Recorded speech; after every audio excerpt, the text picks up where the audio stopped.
가장 힘들어하시는 게 성교통이에요. 원활하던 성관계가 갑자기 안 되고 아프고 고통스러워지는 거거든요.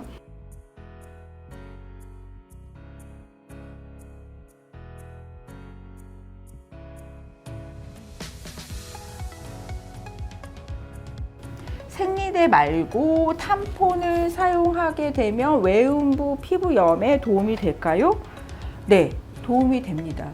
우리 여자분들 생리할 때 그 환경 생각을 해보세요. 자, 생리대 하루 종일 되고 있고요. 이제 이게 피를 흡수합니다. 피 축축하죠. 굉장히 축축하고 습하고 자극이 돼요. 근데 이제 이게 꽉 끼는 바지 입어서 더 쓸리거나 피부 예민하시거나 아니면 어떤 환경에 의해서 생리대를 자주 갈 수가 없는 상황에는 피부가 짓물릴 수밖에 없어요. 피부에는 굉장히 안 좋은 환경이 사실이거든요. 그래서 피부가 이렇게 안 좋으실 경우에는 저는 불편한 생리대 쓰지 마시고 탐폰 쓰시는 것도 괜찮을 것 같아요. 양이 많을 때는 탐폰을 조금 해도 조금 새는 부분이 있지만 양이 많지 않을 때, 소량일 때는 탐폰 하나로 하루 종일 버틸 수 있거든요. 그렇게 해서 몇 번만 갈아주면 굉장히 편리하게 사용을 할 수가 있습니다. 탐폰 사용에 대해서도 요즘들 많이 물어보시는데 탐폰은 사실은 생리왕과 그 질의 어떤 깊이나 크기에 따라서 적절한 크기의 탐폰을 사용을 하시는 게 좋거든요. 양이 굉장히 적고 질이 되게 좁은데 큰 탐폰을 사용을 하시면 이 탐폰이 이제 피도 흡수하기도 하지만 이제 질의 어떤 정상적인 분비물도 흡수하기 때문에 질이 굉장히 건조해집니다. 그래서 적절한 탐폰을 적절하게 사용하시면 피부염에 당연히 도움이 됩니다. 소음순 제거를 하면 질염이 잘 안 생기게 하는데 도움이 될까요? 네. 다시 말하면 이제 소음순이 질염의 어떤 악화 요인이냐 이제 이런 거를 물으시는 것 같은데 맞습니다. 소음순 늘어지신 분들, 자, 여기 이제 모형이 있네요. 여기 이제 그 대음순이고요. 소음순 이렇게 안에 연한 조직의 살이 있는데 그 소변이 나오는 요도하고 질을 이렇게 보호해주는 역할을 하는데 이게 너무 두꺼운 분이 계세요. 너무 두꺼워서 축 늘어져가지고 여기를 이렇게 이불처럼 덮고 있는 분들이 계시거든요. 그렇게 되면 당연히 어떤 통풍이 안 되니까. 그러니까 산소가 잘 통하지 않기 때문에 질의 환경에도 좋지가 않을 것 같고요. 나가야 될 그런 분비물들이 나오지 않고 여기 쌓여서 질이 품고 있게 되고 또 소음순이 주름주름 져서 그 사이에 계속 뭐가 껴요. 거기에 계속 뭐가 껴있는 상태니까 찝찝하고 냄새나고 질염이 이제 악화되는 원인이 될 수가 있습니다. 그래서 적당한 크기로 예쁘게 절제를 해주는 거는 피부염 예방에 도움이 됩니다. 질 낭종을 제거해도 자꾸 재발돼요? 라고 질문을 해주셨네요. 질에 생기는 낭종, 아마도 바솔린 낭종을 말씀하신 것 같아요. 바솔린 낭종이라고요. 우리가 왜 성관계를 할 때 성기가 삽입이 원활하게 되게끔 하기 위해서 윤활액이 좀 끈적끈적한 윤활액이 나오게 되거든요. 그게 왜 그러냐면 질 입구 그 밑에 바솔린 샘이라는 게 있어요. 침샘, 땀샘 같이 그런 어떤 샘의 일종인데 정상적인 성관계를 원활하게 할 수 있는 그런 도움이 되는 물질인데 이게 가끔 막히는 경우가 있거든요. 뭐 막히는 원인은 뭐 굉장히 다양하지만 조금 이제 못 나오니까 얘가 좀 커져요. 그러면 이렇게 밑에 만져보면 뭐가 몰캉몰캉하게 이렇게 아프지는 않고 뭐가 만져지고 이런 경우가 있거든요. 그래서 이제 어느 순간 병원 가야겠다 하는데 어느 순간 없어져 있어요. 그러니까 이게 나오는 통로가 뚫리면 이제 다시 나오거든요. 그러다 다시 막혔다가 뚫렸다가 이렇게 반복이 돼서 바솔린 샘이 막혀서 그 안에 점액이 차 있으면 바솔린 낭종이라고 하는데 바솔린 낭종은 그래서 자꾸 재발을 합니다. 근데 이제 이게 너무 자주 재발을 하게 되면 고인물은 썩듯이 이제 이 안에 균 같은 게 들어오게 되거든요. 그래서 어쩌다 한두 번씩 재발하고 없어지는 거는 지켜보셔도 되지만 너무 재발하시면 이 낭종을 조금 이렇게 열어서 안에 있는 분비물이 나오도록 그 길을 만들어주는 방법이 있어요. 그래서 그런 방법으로 해서 그 점액이 고이지 않게 그렇게 해주는 방법도 있습니다. 낭종이랑 질염이랑 연관이 있나요? 낭종은 질염 때문에 생기나요? 네. 바솔린 샘에서 나오는 출구가 막혀서 생긴 거기 때문에 이건 사실 질염하고는 크게 관계가 없습니다. 하지만 이게 너무 이제 커져서 질 입구를 막아버리게 되면 그 안에 분비물이 나오지 못해서 고여있게 된다든지 산소의 통로가 좀 차단이 되면서 질염을 악화시킬 수는 있겠죠. 그래서 자꾸 반복되면은, 그래서 아까 말씀드렸듯이 창문을 좀 열어주는 시술을 조금 하시는 게 좋고요.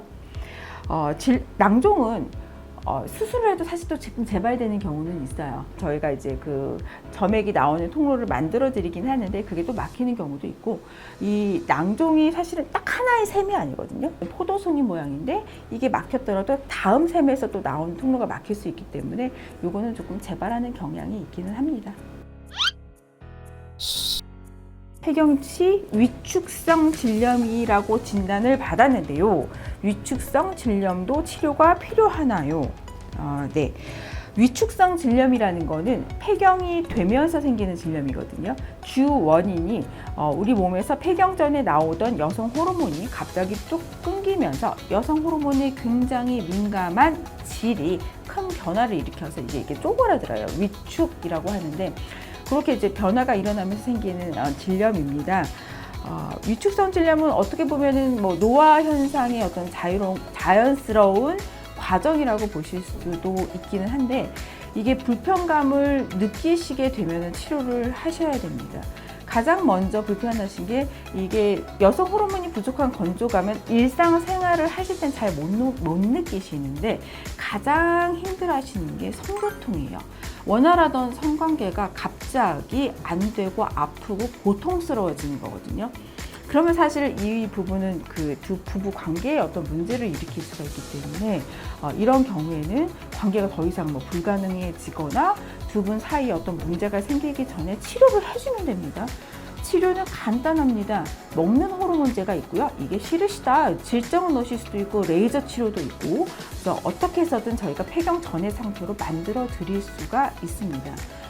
또한 위축성 질염이 성교통 말고도 너무 오래 방치가 되는 경우, 이게 만성 골반통으로 오시는 분이 계세요.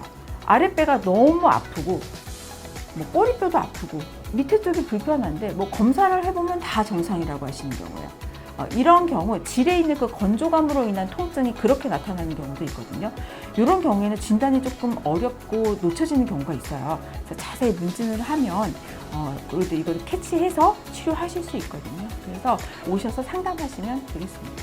생리 후 분비물, 냄새가 신경 쓰이고 불편해요. 관리 방법이 궁금해요. 자, 생리 후에 우리 질염 누구나 조금 있을 겁니다.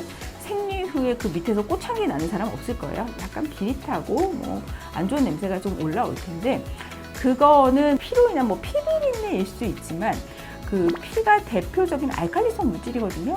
그럼 질 안에는 원래 좀 시큼한 산성이어야 되는데 피가 좀 고여 있으니까 이 안에서 유산균이 죽고 알칼리성을 좋아하는 어떤 가드넬라라는 균이 일시적으로 조금 자라서 그런 경우에는 약간 생선 비린내 같은 비린내가 나요. 그래서 그러다가 몸에 뭐 유산균이 충분하고 면역력이 튼튼하고 그럼 이제 다시 원래대로 돌아가지만, 그렇지 않을 경우에는 이제 그 질염 상태, 냄새 나는 상태가 계속 오래될 수도 있거든요. 그래서 생리 끝날 때 이제 관리를 굉장히 잘 해주셔야 되는데, 일단 잔류되어 있는 피를 좀 깨끗이 정리해주고 그 안에 산성이 되는 산성 물질을 뿌려주고 그다음 약간의 유산균 질정을 넣는 치료가 제일 중요합니다. 근데 요거는 환자분께서 집에서 하시긴 좀 어려우세요. 그래서 나는 생리 후에 질염이 너무 심하고 너무 힘들다, 불편하다 이러시는 분들은 사실 한 달에 한 번씩 오셔서 소독만 하시는 분들도 굉장히 많으시거든요. 그러니까 어디가 아파서 오시는 게 아니라 질염이 잘 생기니까 예방 목적으로, 관리 목적으로도 산부인과 얼마든지 오실 수 있으세요. 그래서 오셔서 저희가 석션으로 잔류피 다 닦아드리고 그다음에 유산균 질정도 넣어드리고 안에 이제 산성시키는 산성 물질도 좀 이렇게 뿌려주고 하면은 그 달은 넘어가는 거예요. 그렇게 해서 한 달 한 달 관리를 하는 관리 방법도 있고요. 요걸 이제 우리가 스케일링이라고 일컫기는 합니다. 네, 그래서 이제 스케일링처럼 이제 남은 벽에 이제 있는 찌꺼기들도 다 빼놓고 이제 이렇게 하기는 하는데, 어쨌든 생리 끝나고 소독 치료 오시는 게 질염 예방에 가장 좋습니다. 자, 마지막 질문입니다. 질염은 왜 여름에 유독 심할까요? 여름에 땀 나잖아요. 그죠? 습하죠?